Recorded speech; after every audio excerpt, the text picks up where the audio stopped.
up, everybody? It's your boy Zoe, episode 3, the Oh-ZoNE. Let's jump right into it. Pow.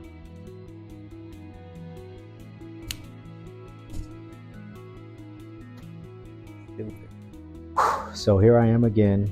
As you can see, I don't have a guest. It's just me, myself, and I. I wanted to give you a little 2.0 version of my last episode and kind of talk about some things. I mentioned some things in that episode specifically about like my childhood, and I thought I'd talk about like drive, right? Drive, internal drive, and struggle, and how that shaped me. So I'll just kind of start from the beginning, man. I was born in Palo Alto, California, right? I'm a Cali boy at heart, as you can see. But I was raised in Seaside, California, and lived in a little tiny spot called Marina, which is just right outside Seaside. And man, those early years of my life were kind of crazy. As early as I could remember, we weren't really well off, right? My mom was a single mom of 3 boys. I have 2 older brothers. My oldest brother's Leo, my middle brother is Lionel, and I'm Lorenzo. And so single mom, 3 boys, and she, had to work her ass off. She worked 3-4 jobs at a time. I remember her going to work at any and every spot you can imagine, from KFC to Taco Bell to a dentist's office. Like, she was a chameleon, man. Obviously, like, prayers up for my mom. You can see that picture of her behind me. That's actually a drawn portrait of her with my kids. Not all of them, but my wife got that for me, and that's why I put that back there, because she's my inspiration.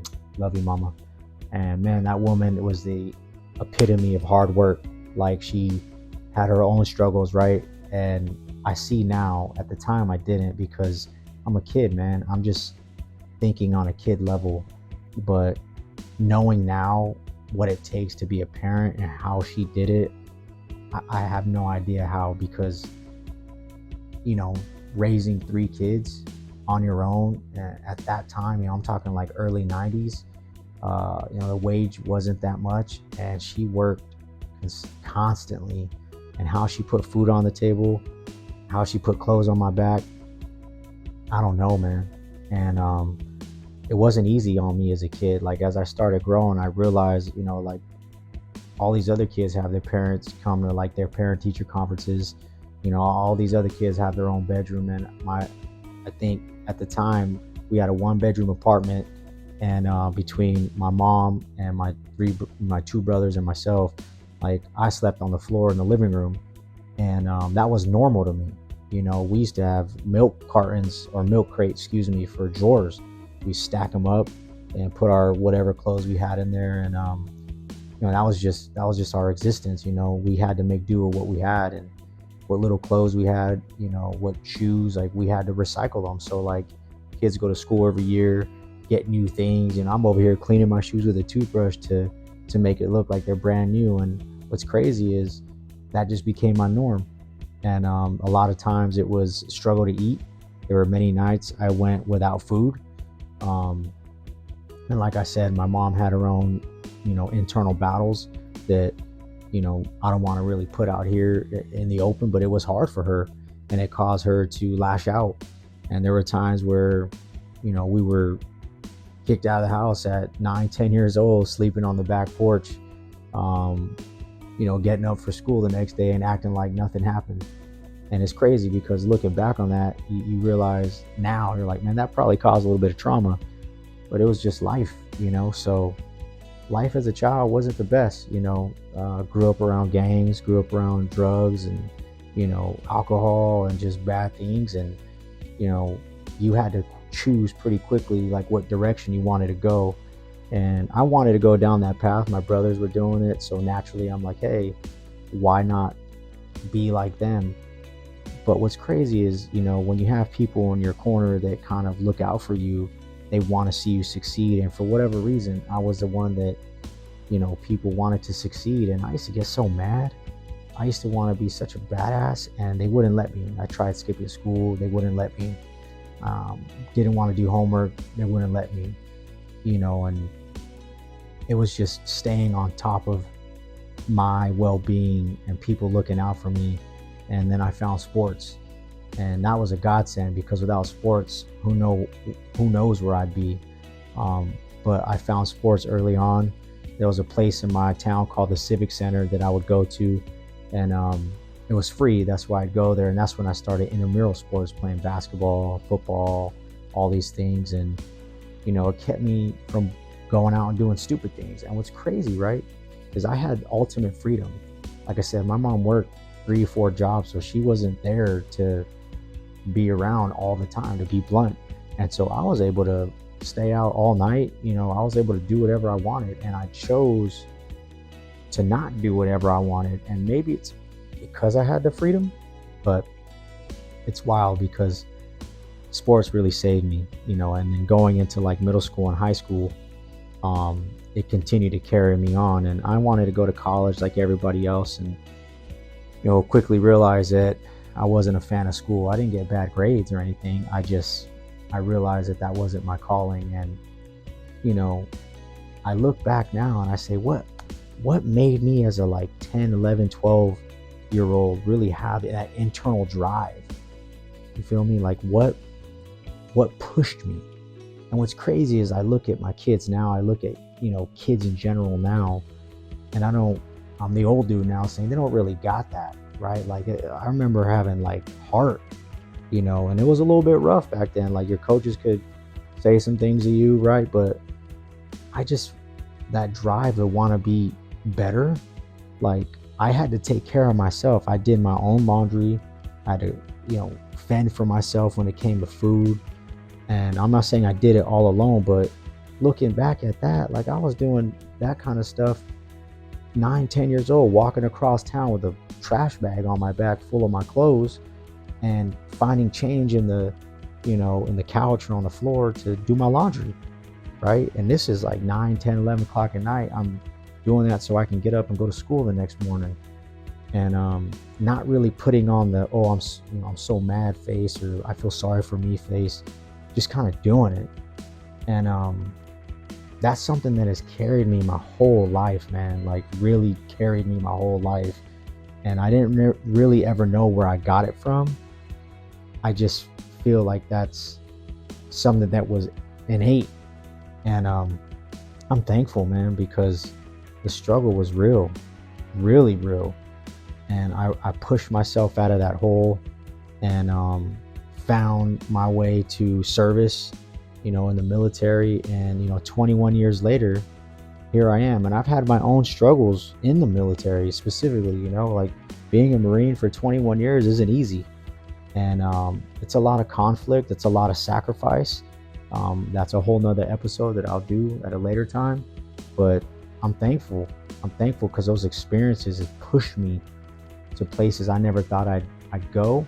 I've met people I never thought I'd meet. I'm still friends with some of them, on social media, and watching people grow in life. I'm lucky, man. I really feel like I'm lucky that I made it not only out of that childhood, but I made it through those experiences early on in my career. I've been to Iraq a few times, just stuff like that. And so I asked myself, like, where does that drive come from? Like, what is drive, right? Like, it's finding that internal beast in you that says, I'm not going to quit, and I'm going to be better than what I am. And when people test me or challenge me, it's like, okay, let's go, let's do this, and that's something that I feel like isn't a mindset that everyone has.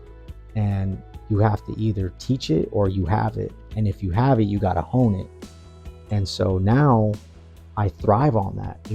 I like to do things that push me and constantly test my mentals and test who I am as a human being. And so, yeah, right now, case in point, going to school, that's testing me, man. I don't want to do that. But I know that I want to break a generational curse, man. And I'm trying to be that. And it's going to take hard work, raising my kids, breaking generational curses, right? And I'm a flawed person. I've had a lot of issues in my life, but I've tried to fight through every single one of those daily, like everybody. You look at what you're up against and you say, how can I get through this today? But I'm also seeking more. You feel me? Like I really want more out of life, and I don't want to just exist, and that is honestly one of my ultimate fears, is just existing. I want to thrive, man. I don't want to get to the end of my life and say, oh well, yeah, I lived. No, I want to be able to say, no, man, I lived. And so far, I can say that. Like, I've had experiences that if I told my kids about, they couldn't comprehend. I know adults I can't even tell, And so that's why I am the way I am. That's why I'm so genuine, man. Because I look at each day as real talk, like a genuine blessing. Because you don't know what tomorrow's gonna bring.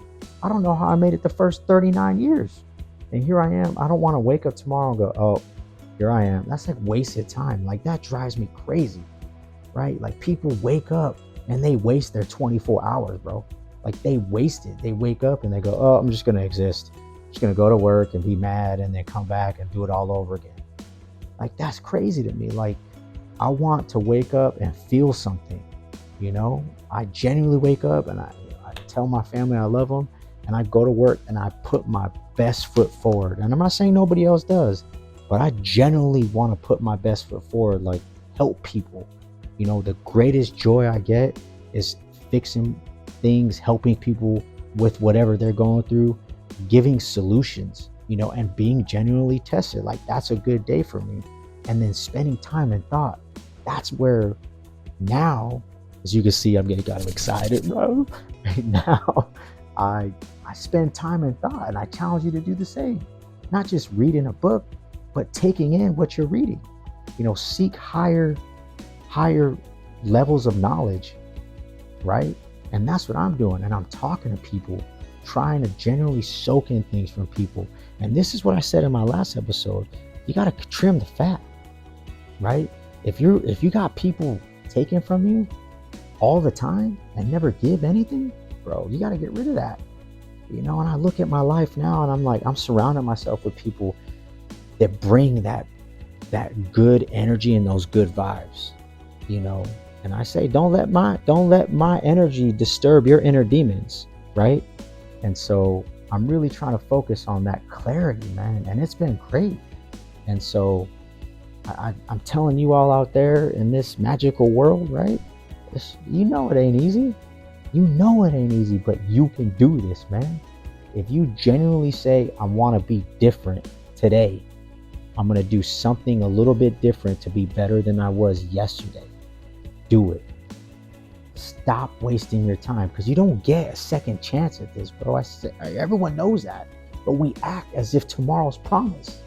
It's nuts to me. So take each day genuinely, right? Tell the people that you care about you love them, right? And if you love yourself, put effort into yourself. Put some genuine effort in enhancing your abilities and who you are as a human being. Seek some enlightenment. I'm trying to do things differently. Like, real talk, let me tell you a little secret. I stopped listening to music. For real. And I love music. I mean, 90s R&B, you know what I mean? Some Kendrick. Like, every now and then I listen to some country. Don't tell nobody, but I do, right? I cut music off. And you're going to laugh, but I don't care. Here's why. I wanted to have a higher level of thinking, so I only listened to, for the past 6 days, worship music. Call me crazy. And if you know me, I'm not a Bible thumper. No offense. I'm not. But I was like, you know what? There's got to be something to this. Let me try it. Why not? Let me experiment with this. And at first it was a little strange, right? It was really hard because I love music when I work out, when I run, when I'm just chilling. But it's been, okay, 1-2 days went by and I was like, all right, I like this. And it just kind of took a hold of me, right? And I didn't float in the air. No offense. I'm not trying to make fun of this, but I'm being real with you. I didn't float in the air and all of a sudden I'm on the other side of this and I'm praising and worshiping. I didn't do any of that. But what I did is I started to open my mind to who I am a little bit more and started to think on a higher level, right? Of like, what am I doing here? And what am I trying to become? And that's where the real lesson came from, is we listen to stuff that feeds a lot of crap into our ears. And then it's like, you wonder why you have negative thoughts, man. Just like putting negative people around you. You know what I mean? Leeches, straight leeches. So that's my journey. And tomorrow will be 7 days. And I'm enjoying it. I'm not even mad. And I'll try something else after that. And I'm not afraid to experiment with different things. All I know, man, is I'm just trying to be a better human being, not only for my family, but for myself. And I think that's what we lose in translation is we lose sense of self, right? We're so worried about what the world thinks about us and everything else surrounding us that we forget who we are. Like without this person, if we aren't right, man, how can we continue to put that face on? I've done that for years, bro. Like I take care of everybody else, but internally I'm shriveling up, and that's no way to live. It isn't. It's not an existence I want, at least. So if you feel me out there, if you know what that is, and you're dealing with that internal thing in here that's like, bro, what am I doing? You know, we all have grief, man. We all have worries and doubt, and we got a lot of things going on in our mind in this crazy world. Why not surround yourself, man, with good people? You know, this is supposed to connect us to people, and yet sometimes I think we doom scroll to escape reality. Create your own reality, man. Surround yourself with good people that want good things for you, and man, that stuff starts to blossom, and you'll be surprised at the clarity. So just talk about struggle and drive, man. Like you really, really, really just have to dig deep and say, I refuse to quit. I refuse to quit. And I know that as long as there's air in my freaking lungs, I refuse to quit. I will always push myself, because at the end of the day, when I get to the end of that journey of life, I'm going to say, and I lived one heck of a life. That's all I want, man. And I just want to spread this love. I want to spread this smile. Wait, that's not a good smile. Hold on. That's it. See, if I'm laughing, you're laughing. Don't laugh. Man, just spread it. That's what this world's all about. So I just wanted to give you a quick little episode 2.0, man, and let you all know that there's love in this world, and you are an amazing person. Someone out there loves you. Someone out there believes in you. Keep believing in yourself. Find that drive, man. Be better every day. You can do this. We can do this, right? So I appreciate you sticking with me, and I have a surprise for my next episode. I will have a guest this time, I promise you, and it's going to be one awesome episode. I think y'all are going to love it. So yeah, I just wanted to bring that to you, man. It's all love, always, all peace. Enjoy your day. Howdy.